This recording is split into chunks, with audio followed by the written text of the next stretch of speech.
Oi, no vídeo de hoje a gente vai falar um pouco sobre o papel do pai na família e toda a polêmica envolvendo a campanha da Natura.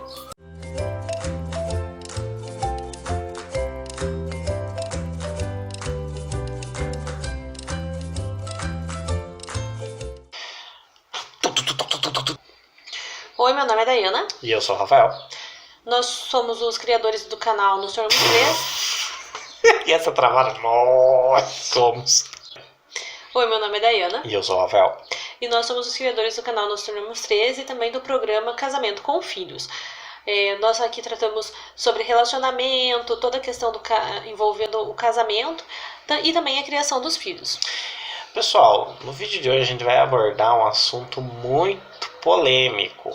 Algo que inflamou a comunidade virtual brasileira ali nos dias que antecederam, semanas que antecederam o Dia dos Pais. E a gente vai debater um pouco sobre essa questão, né? Pai é homem, homem é pai, como que funciona isso daí? Exatamente. Bom, primeiramente, se você tá aqui no nosso canal, nesse vídeo em específico, achando que a gente vai criticar a campanha da Natura, então, até a próxima. Caralho, o maluco é brabo. Porra!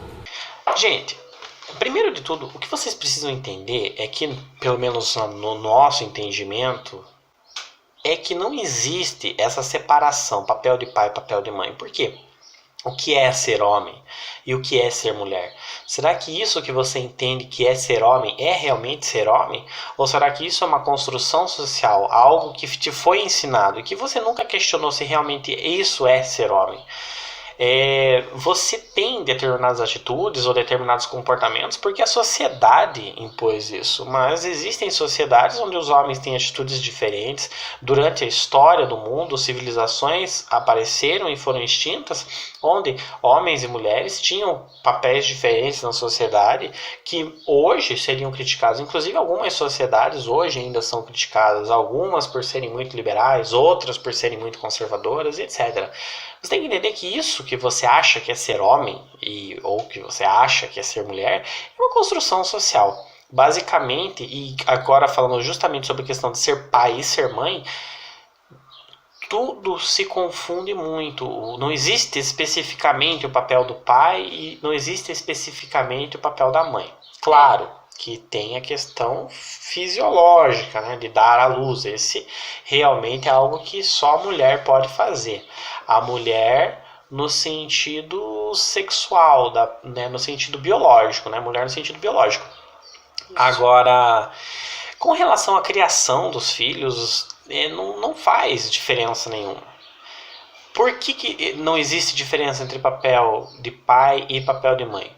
Porque o bebê, na verdade, ele precisa dos dois. Exatamente, o bebê ele vai precisar dos dois para ter um núcleo familiar saudável, desde que, claro, o relacionamento entre os pais, né, esteja saudável. Por quê? Porque cada um, querendo ou não, vai desenvolver a sua atividade dentro desse relacionamento.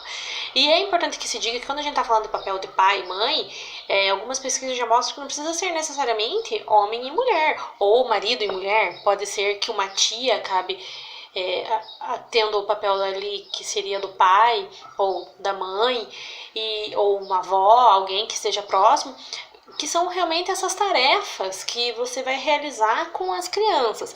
É claro que algumas coisas ficam mais fáceis se tiver o casal, né? Pela questão prática mesmo, né? Sim. De um ajudar o outro. Mas assim, não necessariamente que esse casal tenha que ser cis, né? Homem e mulher. Na verdade aqui eu acredito que a gente nesse vídeo específico a gente tá falando para núcleos familiares compostos por duas pessoas. Pode ser um casal cisgênero, né, heterossexual, pode ser um casal trans, pode ser um casal homossexual, independente. Sendo casal, tanto faz a configuração. Isso que você acabou de falar, não independe a configuração da família, mas o que importa é esse tratamento que vai ter, né, de ambos com a criança. Exatamente pela questão do exemplo, questão do amor, questão do afeto e todas as atividades aí que esse casal vai estar fazendo com o filho. Mas não necessariamente que para isso tenha que ser homem ou tenha que ser mulher. Exatamente, até sobre essa questão de exemplo que você falou, eu acho muito interessante compartilhar um pouco da minha história, porque realmente é ainda difícil a gente ver os homens se expondo na internet, né, deixando que as pessoas descubram um pouco sobre a vida deles. O homem, nesse ponto, ele é mais reservado, né? Os canais masculinos ainda são mais dedicados a outras temáticas, são poucos que trabalham a questão familiar mesmo, e principalmente a paternidade. E até muitas vezes o homem que fala sobre a paternidade está falando, às vezes, de uma forma como um psicanalista, como um psicoterapeuta de casais, e não necessariamente Como sobre religioso. como religioso e não necessariamente como um pai. Não, na experiência da paternidade. Bom, então, basicamente, para mim, o que é ser pai? Para mim, ser pai hoje é ser complementar a Dayana na criação do Miguel. Isso inclui atividades como, por exemplo, eu dou banho nele, eu ajudo na alimentação dele, eu troco fraldas. Não é sempre, mas surgem momentos em que eu troco as fraldas. Surgem momentos onde eu troco as fraldas, é mais raro, mas existem esses momentos. E eu tenho as minhas próprias brincadeiras com o Miguel, coisas que ele gosta de fazer comigo, coisas que ele gosta de fazer com a Dayana. Nesse sentido, né, você falou sobre trocar as fraldas, que você não faz com frequência, mas também, por exemplo, de um outro lado, você faz ele dormir todas as noites, o que é muito raro pra mim. Exatamente. Então, basicamente, ser pai para mim hoje, o que eu considero ser pai é ser complementar a Dayana. Nós nos complementamos nas atividades e no desenvolvimento do Miguel. O ponto que eu tenho que levantar aqui agora e que deve ser dito é que para nenhuma dessas atividades, em nenhum momento, eu precisei do meu falo. Isso não fez diferença. O que fez diferença é eu como pessoa. Independentemente de eu ter pênis ou não ter pênis, isso não fez diferença nenhuma. E eu acho que essa é a principal questão. Essa questão do pai e da mãe, eles são complementares. E da mesma forma como as atitudes que ela tem em relação ao Miguel, acredito que a genitália dela em momento algum fez qualquer tipo de diferença, a não ser a amamentação, né? Que é uma coisa fisiológica. Mas existem questões biológicas que são naturalmente diferentes, cerebrais, corporais, mas isso não tem nada a ver com a parte psicológica da pessoa, né? Exatamente. Então, realmente ser pai para o Miguel hoje, como ele me enxerga como pai, pouco importa para ele a presença ou não da minha genitália. Para ele isso não interessa. Interessa quem eu sou enquanto pessoa para ele. Porque, na verdade, essa questão de identidade sexual e de opção sexual, para o filho, ela não importa. Ele vai assumir aquilo como uma normalidade total. Se ele nascer, se ele for criado por um casal cisgênero heterossexual, ele vai ter aquilo como uma normalidade. Da mesma forma como se ele for criado por um casal cisgênero homossexual, ele também vai assumir aquilo como normalidade. E se ele for criado por um casal transgênero, ele também vai assumir aquilo como uma normalidade. E aí fica aquele medo, né, que muitas pessoas têm até de que a criança, por ser muitas vezes criada por um casal trans, ou como diz você, né, um casal cisgênero homossexual, ele vai se tornar um homossexual, o que é um grande erro, porque... Isso é um mito, né? É um mito. Porque, primeiramente, é preciso dizer aqui que hoje os estudos psicanalíticos já comprovam que ninguém é 100% homossexual ou heterossexual, né? Vai ter aí as suas variações, mas também outra questão que é muito prática. Quantos casais cis heterossexuais têm filhos que não se identificam com o sexo que eles nasceram? Bom, pessoal, então é importante se pensar realmente nesse mito, né, de que ficar, né, ser criado dentro de uma família aí com pais trans ou até, né, com pais gays vai criar um gay. Sim. Ou um trans.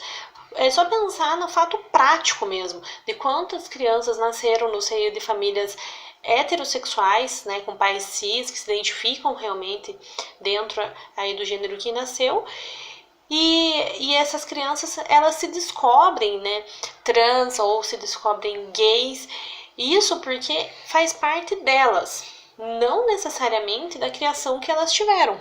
Exatamente.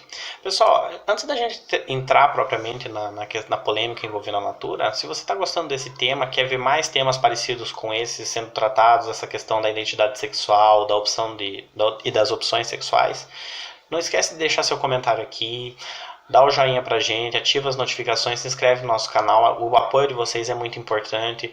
Também se vocês conhecem pessoas que partilham dessas ideias, compartilhem, ajudem a gente a fazer o canal crescer e que essas informações tão valiosas possam chegar às pessoas, não só as que fazem parte dessa comunidade mais moderna, como também as pessoas que são um pouco mais conservadoras, para que de repente elas possam ouvir e mudar um pouco o ponto de vista delas. Isso. Bom, pessoal, e o que foi então essa grande polêmica envolvendo a campanha da Natura? É um negócio besta, na verdade. Vejam, a Natura ela acabou contratando vários influencers, e diga-se de passagem que não foi só o Tami Miranda, foram vários influencers que foram contratados para divulgarem a campanha da Natura. Isso. Certo? Não foi só o Tami. E ele deu uma declaração espetacular falando sobre representatividade, que eu acho muito interessante. De repente dá até pra gente deixar o link na descrição do vídeo. Enfim, o que é importante falar aqui? Que o Tami, ele foi um dos influencers contratados. Existiam outros influencers que eram homens cis. Exatamente por causa da questão da representatividade. Ele representava um nicho de pessoas que iriam comprar, mas existem outros nichos. Exatamente. E como ele mesmo abordou, se você não concorda, né, não concorda com as coisas que ele fala, compartilha, você não precisa seguir ele. Exatamente. Mas também não precisa desvalorizar as pessoas que pensam como ele. Exatamente. Então ele foi contratado pela Natura para representar uma fatia do mercado, digamos assim. Então se você, homem, machão, que realmente não suporta pessoas trans, ou mesmo você, mulher conservadora, que acha que isso é a pior coisa do mundo, veja, o Tami não foi contratado para representar você. Ele foi representado para representar uma parcela muito específica. E isso é interessante porque a campanha fala justamente sobre representatividade.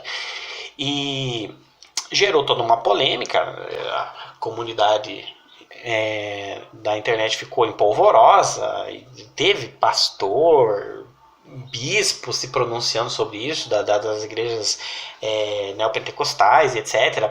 Povo absolutamente insano, falando um monte de sandices, coisas que realmente não fazem o menor sentido, que realmente não entenderam a campanha.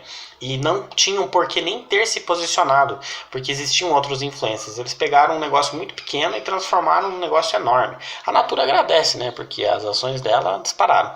Sim. Mas enfim. Como diz, né? Não existe campanha boa ou ruim, propaganda boa ou ruim. O que importa é estar na mídia. O que importa é estar na mídia. Então vejam bem, nesse sentido, é importante que muitas pessoas não entendem essa questão de cis e trans. Então a gente vai tratar isso aqui agora rapidinho para vocês, só para vocês entenderem. Então o que é o pai cis, certo? O pai cis, ele é um homem digamos assim, ele nasceu homem, ele nasceu com a genitália masculina e psicologicamente ele se vê como homem. Eu, por exemplo, eu sou uma pessoa cisgênero, porque eu nasci homem, tenho minha genitália masculina e me identifico psicologicamente como homem. Certo? Qual que é a diferença, então, para o pai trans? A grande questão é que, do ponto de vista da paternidade, não existe diferença. Sabe por quê? Porque quem você é como pai, o que importa é aqui, é psicologicamente. E o que é o pai trans, então? O pai trans é uma pessoa que nasceu com a genitália feminina, ele nasceu num corpo de mulher, porém, psicologicamente, ele se identifica como homem. Então, veja que, psicologicamente, ele é um homem. Ele é um homem. Ele está no corpo feminino, mas psicologicamente é um homem. Então, se você defende que a paternidade é algo exclusiva do homem, é exclusiva do homem por quê? Por causa de quem o homem é como pessoa? Então, não existe justificativa nenhuma para você ficar contra o pai que é trans. Exatamente. Porque ele é um homem, psicologicamente falando. Ele só não é um homem com relação à genitália, mas isso para criança não faz diferença nenhuma. Agora, se você defende que para ser pai você precisa ter um pênis, aí primeiro você precisa me explicar por que pai precisa ter pênis. O que o teu pênis ou do teu marido vai influenciar na criação do filho. E aí é bem complexo. Exatamente. Você explicar como que um pênis entra na criação de uma criança. E segundo, isso vai te levar por um caminho que você vai ter que tirar uma resposta totalmente absurda. Não existe essa necessidade, certo? Então, Eu acho que o que cabe aqui é o respeito, né? Se você não entende essas pessoas, não entende o porquê delas viverem dessa forma, na verdade, não importa. O que importa é que você respeite elas. E assim como elas te respeitam também, tem que ter o respeito de ambos. Porque você tem que se colocar no lugar do outro. Mas se você não consegue, então pelo menos não dificulte a vida do outro. o Brasil ainda é um país que sofre muito com a transfobia. Exatamente. As pessoas, elas costumam dizer muitas coisas, tipo, eu não tenho preconceito contra os gays e trans, porque eu até tenho um amigo gay, ou eu não sou transfóbico, não tenho Homofobia. não sou homofóbico, mas aí, né, esse mas que é o problema, porque já demonstra que existe sim, né, Você tem um preconceito, é velado, mas você tem. Existe o preconceito realmente declarado, que são essas pessoas que foram à internet falar contra o Tami Miranda, né, por exemplo, e tem o velado, que são aquelas pessoas que elas até convivem com pessoas, né, desse gênero, mas que em casos como esse demonstram de alguma forma apoiando essas outras pessoas que são totalmente, né, homofóbicas, elas apoiando, compartilhando seus conteúdos ou concordando com essas ideias. A partir do momento que você concorda e não bate o pé e fala, não é assim, você meio que também já tá tendo aí o teu quinhão, assim, vamos dizer. Na verdade existe um provérbio aí, digamos assim, um ditado, por assim dizer, que fala que para o homem mal triunfar, basta que o homem bom não faça nada. A grande verdade é essa. Então, quando você vê uma transfobia acontecendo, quando uma homofobia está acontecendo, e você não faz nada, então você está sendo conivente para que aquilo aconteça. Da mesma forma, quando você pode até não criar conteúdo ofensivo, mas você de repente receber um meme ou um vídeo de alguém homofóbico, de alguém transfóbico, falando alguma coisa bem pejorativa, e você de repente ri daquilo, acha engraçado e compartilha com os seus amigos, você está praticando a transfobia e a homofobia da mesma forma. Por mais que você ache que não, né? Aquela questão de que piada não ofende, ofende sim. É isso que é importante pensar, né? E falando, né, da homofobia no Brasil, existem alguns dados bem Transfobia. Da transfobia no Brasil, existem alguns dados bem importantes e bem preocupantes, na verdade, né? Porque, por exemplo, em 2019, a transfobia fez 124 vítimas no Brasil. Isso contabiliza uma média de morte de pessoas trans no país. A cada 3 dias no país, uma pessoa trans morreu. Isso é bastante coisa. Apesar de que o número diminuiu em 2019 em relação a 2018, ainda é um número muito grande. E ainda é relevante se falar também que hoje o Brasil lidera o ranking mundial de assassinatos de trans, mostrando que o país é sim um país homofóbico, um país transfóbico, e que isso precisa ser trabalhado.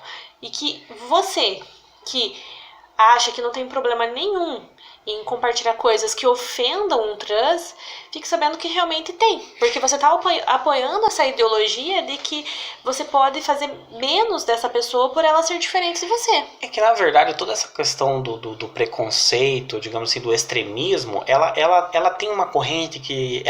Isso, a gente pode até falar um pouco da política sobre isso, que segue mais ou menos a mesma ideologia.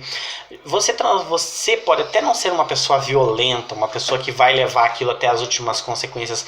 A tua transfobia pode não matar ninguém. Você pode achar isso, mas ela mata, sabe por quê? Porque quando você perpetua esse sentimento transfóbico, vai acabar chegando em alguém, vai acabar principalmente validando alguém que acha que aquele trans deve morrer por ser trans. Então, insuflando aquele sentimento. Então, o que acontece? O cara, ele é transfóbico violento, ele quer matar um trans, mas se ele não se sentir validado pela sociedade, ele não vai fazer isso, porque ele vai ficar com medo, ele vai saber, não, se eu fizer isso, a sociedade vai me condenar. Agora, a partir do momento que vocês compartilham memes, mensagens, vídeos transfóbicos, o que acontece? Essa pessoa se sente validada, ela sabe que ela tem apoiadores. E a partir do momento que ela sabe que ela tem apoiadores, ela sabe que ela pode matar o trans, que as pessoas ainda vão aplaudir, é isso. E esse fato é tão real e tão preocupante que dessas 124 pessoas que morreram em 2019, apenas 11 casos foram identificados os agressores, porque é realmente uma questão que é deixada de lado. Ainda o trans é visto como uma pessoa de segunda classe no país. Exatamente. Se você tiver um homem branco da classe média, cisgênero, que morreu, e do lado dele você tiver uma mulher trans que foi assassinada, a polícia vai se preocupar primeiro com o homem trans. E a pode, mídia em geral pode também. não ser que isso pode até não ser levado a todos os policiais, a toda a entidade policial, mas a grande verdade é que boa parte pensa assim. Eles são marginalizados pela sociedade, muitos acabam não encontrando empregos, porque hoje se fala muito sobre os trans atuarem no mercado do sexo como profissionais, mas não se fala, por exemplo, que pessoas trans não têm oportunidade de trabalho por serem trans. Por serem trans, exatamente isso.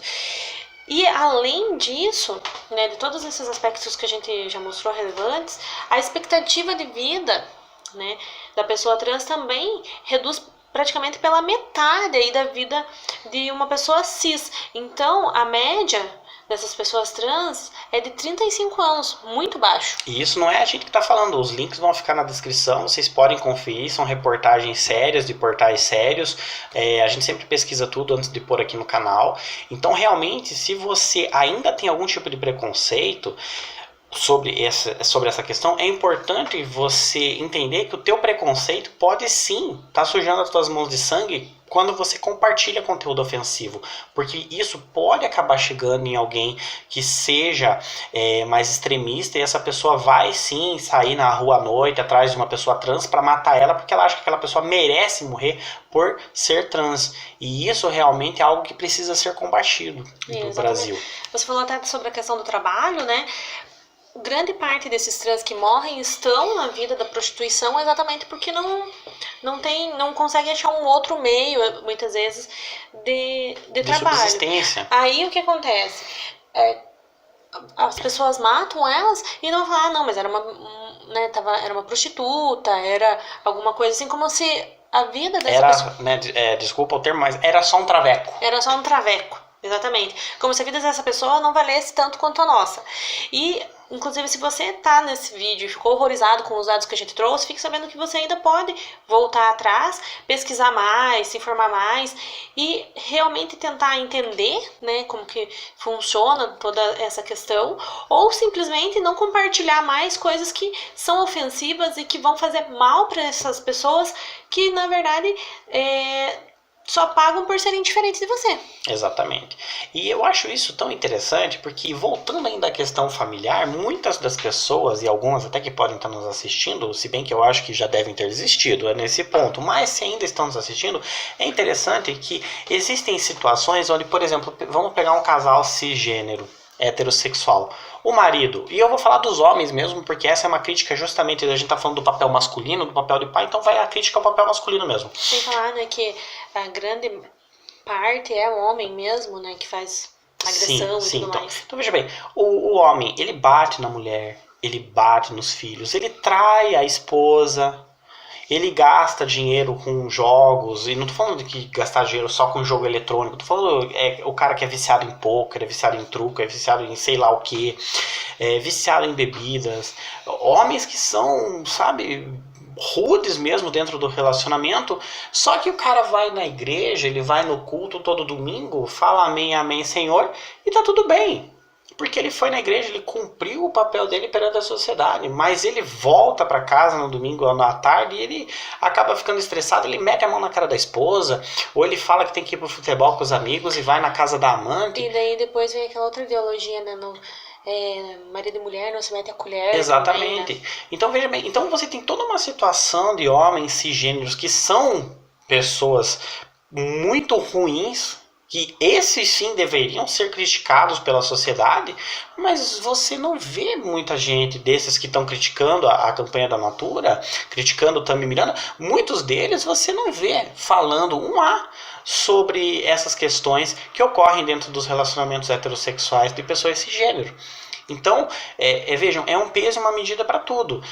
Criticam um homem trans que visivelmente é um bom pai, tem muito vídeo, tem muito conteúdo dele no YouTube, é uma pessoa assim que você vê ele falando, é uma pessoa realmente que tem um grau de informação, é uma pessoa que é legal de ver o Tami falando, ele fala com muita naturalidade sobre vários pontos, sobre vários assuntos.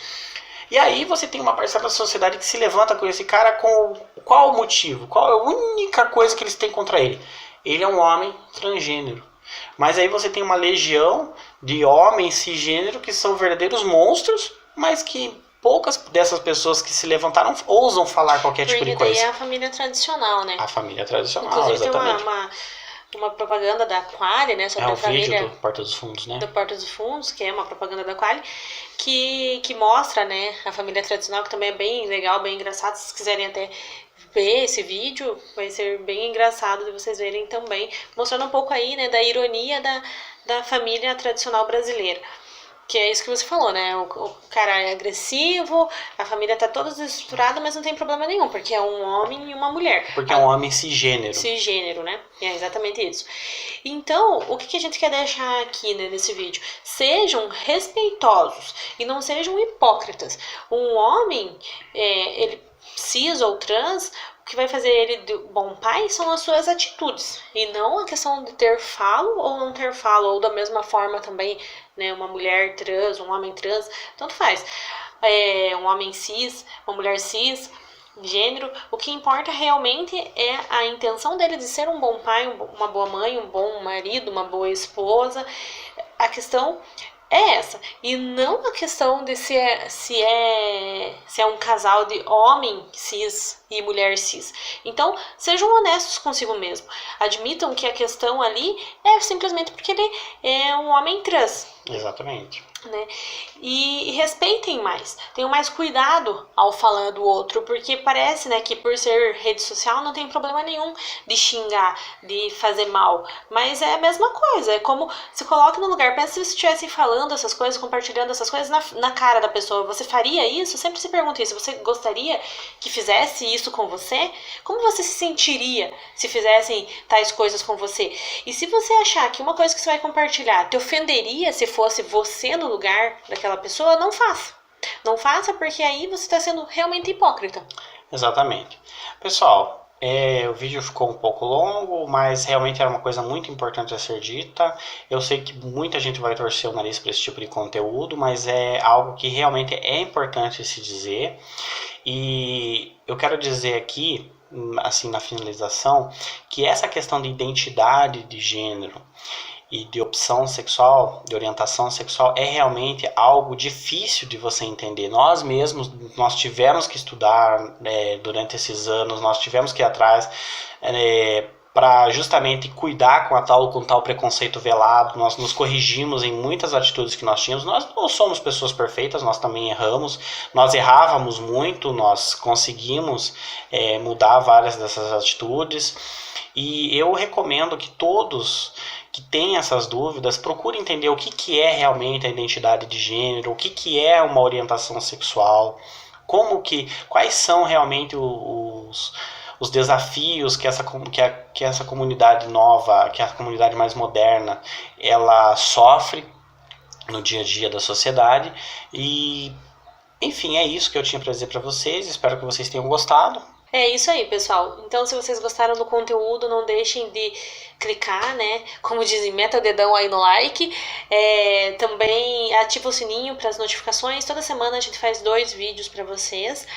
E também compartilhem com amigos que vocês possam achar que vai ajudar assistindo esse vídeo. Deixem aí no comentário o que vocês acharam. E é isso. Um grande beijo, um grande abraço e rumo à virada no relacionamento de vocês. Até a próxima.